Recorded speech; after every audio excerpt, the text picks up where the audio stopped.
যদিও বা ল্যাংড়া সরকার, যদিও বা ল্যাংড়া সরকার দুটো ক্রাচ নিয়ে ঘুরে বেড়াচ্ছে, কিন্তু তবু করে তোছে। তাহলে 2025-এ আবার বিহারের নির্বাচনের আগে রোল রিভিশন করার কি প্রয়োজন? তার মানে তোমরা যাদের ভোটে জিতে আজ কেউ এমপি, আজ কেউ প্রধানমন্ত্রী, আজ কেউ কোন কেন্দ্রীয় মন্ত্রী, তোমরা তোমাদের পথ ছাড়ো।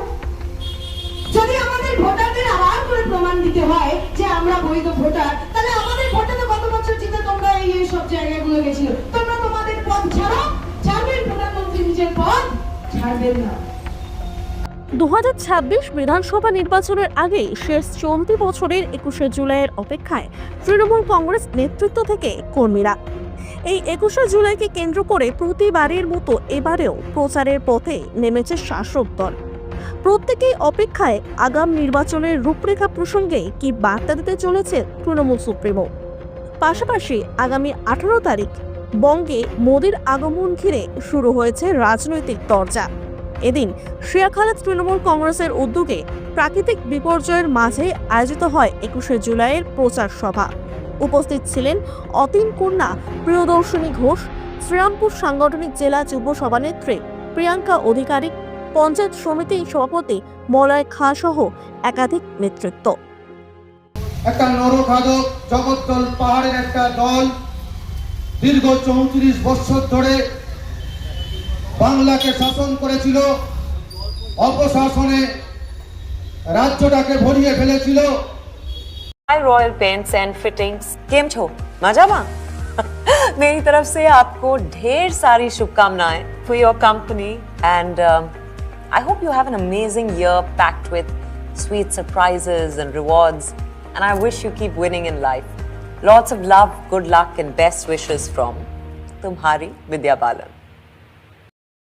দেখে তখন তারা হতাশায় ভোগে, তাদের আরেকটু হতাশ করে দেওয়ার 21শে জুলাই তাদের একটা চ্যালেঞ্জ ছুড়ে দেওয়ার 21শে জুলাই যে এই হচ্ছে তৃণমূল কংগ্রেস, এই হচ্ছে আমাদের শক্তি। তোমরা নিউজ চ্যানেলে যাবতীয় কুৎসা অপপ্রচার করো, মাটি কামড়ে পড়ে আছি আমরা কর্মীরা। আবার 26-এর নির্বাচনে আবার করে আমরা প্রমাণ করে দেব যে শীত গ্রীষ্ম বর্ষা পশ্চিমবঙ্গে শুধুমাত্র মমতা বন্দ্যোপাধ্যায় তৃণমূল কংগ্রেসই ভরসা। তাহলে জানিয়ে দিই 16 তারিখ আমাদের বাংলার বাঘিনী পথে নামছেন। 21শে জুলাইয়ের ঐতিহাসিক 21শে জুলাই থেকে শুরু করে যতবার বাংলার বাঘিনী মমতা বন্দ্যোপাধ্যায় রাস্তায় নেমেছেন ততবার আপনারা দেখেছেন আন্দোলন হয়েছে, বিপ্লব হয়েছে। বাঙালিদের ওপর এহেন আচরণ, এরকম অত্যাচার শানানোর বিরুদ্ধে আমরা সরব শুধু হয়নি, আমরা এবার কিন্তু একেবারে কোমরে আঁচল বেঁধে পথে নামছি। তাই হুঁশিয়ার হয়ে থাকতে হবে এই সকল অপশক্তিদের যারা বাঙালিদের ওপর আক্রমণ শানাচ্ছে, কারণ দিদি পথে নামছে। যতই বঙ্গ সফর করো না কেন, বাংলার মানুষ যখন ভোতা মুক্তা ভোতা করে দেবে ভোটের বাক্সে, তখন বুঝবে তোমরা। কংগ্রেসের 21শে জুলাই কংগ্রেস কেন করে না? আমরা তো বারণ করিনি কংগ্রেসকে করতে। তাদের কর্মীদের মৃত্যু হয়েছে, তারা আজকে সিপিএম এর সাথে হাত মিলিয়েছে, তারা কোন মুখে শহীদ স্মরণ করবে? যেই শহীদ কংগ্রেস করার অপরাধে সিপিএম এর হারমাত বাহিনী যেই কংগ্রেসের কর্মীদের মেরেছে, আজকে বাংলায় সেই সিপিএম কংগ্রেসের সাথে হাত মিলিয়েছে। তারা যদি শহীদ স্মরণ করতে আসে, সেই শহীদদের বাড়ি থেকে মানুষ এসে কংগ্রেসদের মারবে। সুতরাং তাদের কোনো বাংলার মানুষের কাছে মুখ দেখানোর আর জায়গা নেই, শহীদের পরিবারের কাছে তো আর নেই, একদমই নেই। সুতরাং এই শহীদ স্মরণ 93 সাল থেকে আজ পর্যন্ত মমতা বন্দ্যোপাধ্যায় করে এসছে। মমতা বন্দ্যোপাধ্যায়কে বাংলার মানুষ ভরসা করে এবং আপনারা জানেন 21শে জুলাই কি রেকর্ড সংখ্যক ভিড় হয়। উনি বঙ্গ অভিযান করুন না, ভোট আসছে 26-এ, উনি তো আবার ডেলি প্যাসেঞ্জার হয়ে যাবে। এর আগের ভোটেও ডেলি প্যাসেঞ্জার হয়ে গিয়েও খুব একটা লাভ হয়নি। সুতরাং ওনাকে ওয়েলকাম জানাই, বাংলায় ওনাকে ওয়েলকাম জানাই। উনি আসুক, কিন্তু ওনার দল এখানে কোনোভাবেই আসতে পারবে না। উনি মানে বারবার হেলিকপ্টারে আসবেন, ওনার প্রাইভেট জেটে আসবেন, সাধারণ মানুষের টাকা খরচ হবে, করুক না, আমাদের অসুবিধা নেই।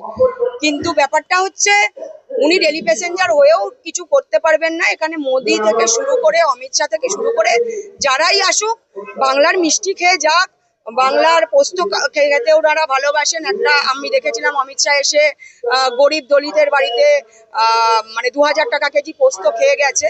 তো ওনারা আসুক, আবার পোস্ত মিষ্টি দই খেয়ে যাক, কিন্তু বাংলার মানুষ ওনাদেরকে ভোটে কিন্তু শূন্যই দেবে। শুধু এটুকুই বলবো, রসগোল্লা যেমন এসে খাবেন সেরকম ভোটেও রসগোল্লা পাবেন। তো আজকে প্রাকৃতিক দুর্যোগের মধ্য দিয়েও আজকে কিন্তু আমাদের সভা চলছে। আমরা সবার মঞ্চ করেছিলাম, কিন্তু সেখানে আমাদের সভা করতে পারিনি। আমাদের একটা ছাদের তলায় এসে সভা করতে হচ্ছে, কিন্তু মানুষ দাঁড়িয়ে দাঁড়িয়ে ছাতা মাথায় দিয়ে শুনছে। দেখুন, 21শে জুলাই বলার অবকাশ রাখে না যে মানুষকে সেখানে সেদিন যেতে হবে। এটা সবাই সংঘবদ্ধ হয়ে সাধারণ মানুষ পর্যন্ত 21শে জুলাই সেদিন কলকাতার রাজপথে গিয়ে পৌঁছয়। এবং এবারও 2026-এর নির্বাচন বলে নয়, 21শে জুলাই সমাবেশ প্রতি বছরই তার রেকর্ড চেঞ্জ করে। আমাদের লক্ষ্য এই 21শে জুলাইকে সামনে রেখে 2026-এ আমাদের বিধানসভা নির্বাচনে মমতা বন্দ্যোপাধ্যায় 200-রও বেশি আসন নিয়ে আবারও তৃণমূল কংগ্রেস ক্ষমতায় আসবে। 21শে জুলাই 1993 সালে সচিত্র পরিচয়পত্র চালুর দাবিতে মমতা বন্দ্যোপাধ্যায়ের যে মহাকরণ অভিযানের ডাক, সেই ডাকে তারা সামিল হয়েছিল। সেদিনের তাদের সেই রক্তে স্নাত অবস্থায় মমতা বন্দ্যোপাধ্যায়ের শপথের মধ্য দিয়ে সেই 93 সালের পর থেকে আজও সেই 21শে জুলাই সেই ভাইদের উদ্দেশ্যে তর্পণ যে হয় কলকাতায় ধর্মতলার রাজপথে, সেই শহীদদের তর্পণ এবং শ্রদ্ধার্ঘ্য নিবেদনে সারা বাংলার অগণিত যুব সম্প্রদায় থেকে, ছাত্র থেকে, যুব থেকে, মহিলা থেকে, সংখ্যালঘু সম্প্রদায় থেকে, খেটে খাওয়া মজদুর মানুষ থেকে সকলেই উপস্থিত হন ওই দিন।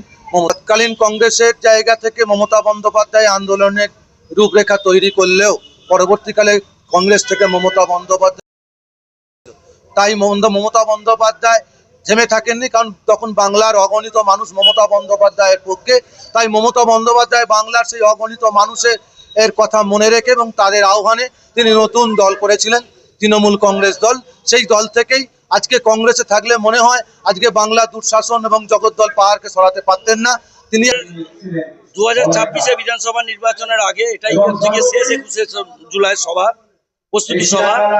আমাদের আজকে শপথ নিচ্ছি 230টা সিট নিয়ে, যাতে মমতা ব্যানার্জি রাজ্যে ক্ষমতা আসতে পারেন, তারই শপথ নিতে আমরা 21শে জুলাই ধর্মতলার মঞ্চে যাব।